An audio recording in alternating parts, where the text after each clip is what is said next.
नमस्कार मित्रांनो, स्वागत आहे तुमचं आताच्या ब्रेकिंग न्यूजमध्ये. मित्रांनो, मुख्यमंत्री माझी लाडकी बहीण योजनेचे एप्रिल 2026 महिन्याचं अनुदान कधी मिळणार असा प्रश्न सातत्यानं उपस्थित केला जात होता. मे महिन्याचे पहिले 10 दिवस संपत आले तरी एप्रिल महिन्याचं अनुदान प्राप्त न झाल्यानं अनेक पात्र महिलांनी चिंता व्यक्त केली होती. मात्र आजपासून DBTद्वारे सरकारनं पात्र महिलांच्या खात्यात पैसे जमा करण्यास सुरुवात केली. अनेक महिलांना पैसे क्रेडिट झाल्याचे मेसेज देखील यायला सुरुवात झाली. लाडकी बहीण योजनेचा लाभ सुरू ठेवण्याकरता राज्य सरकारनं KYC करण्याचं आवाहन केलं होतं. त्यानुसार ऑक्टोबर महिन्यापासून eKYCची प्रक्रिया सुरू झाली.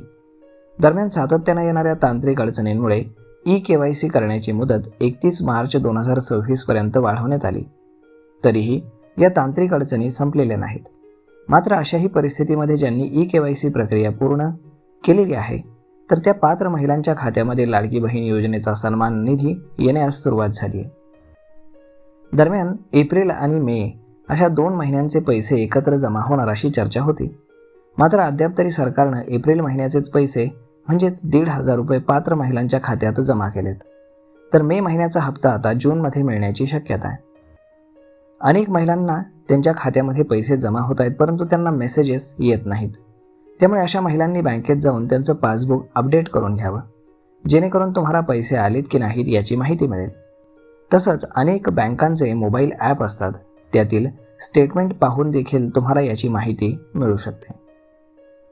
महायुती सरकारची अत्यंत महत्त्वाकांक्षी ठरलेली मुख्यमंत्री माझी लाडकी बहीण योजनेची अंतिम पडताळणी एप्रिल अखेर पूर्ण झाली. त्यातील पात्र अपात्र बहिणींची आकडेवारी समोर आली. राज्यामध्ये आता फक्त 1,77,00,000 लाडक्या बहिणी पात्र ठरल्यात. अंतिम पडताळणीनंतर 66 लाख लाडक्या बहिणी अपात्र म्हणून घोषित करण्यात आल्यात.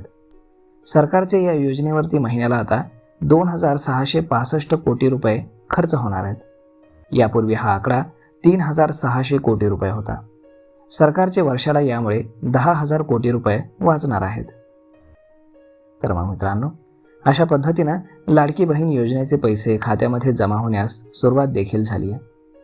तर मग तुम्हाला तुमचे पैसे आले का हे तुम्ही आम्हाला कमेंट करून सांगायला बिलकुल विसरू नका. आणि जर हा व्हिडिओ तुम्हाला आवडला असेल तर आपल्या जवळच्या मित्रमंडळींसोबत देखील हा व्हिडिओ तुम्ही शेअर करायला विसरू नका. धन्यवाद.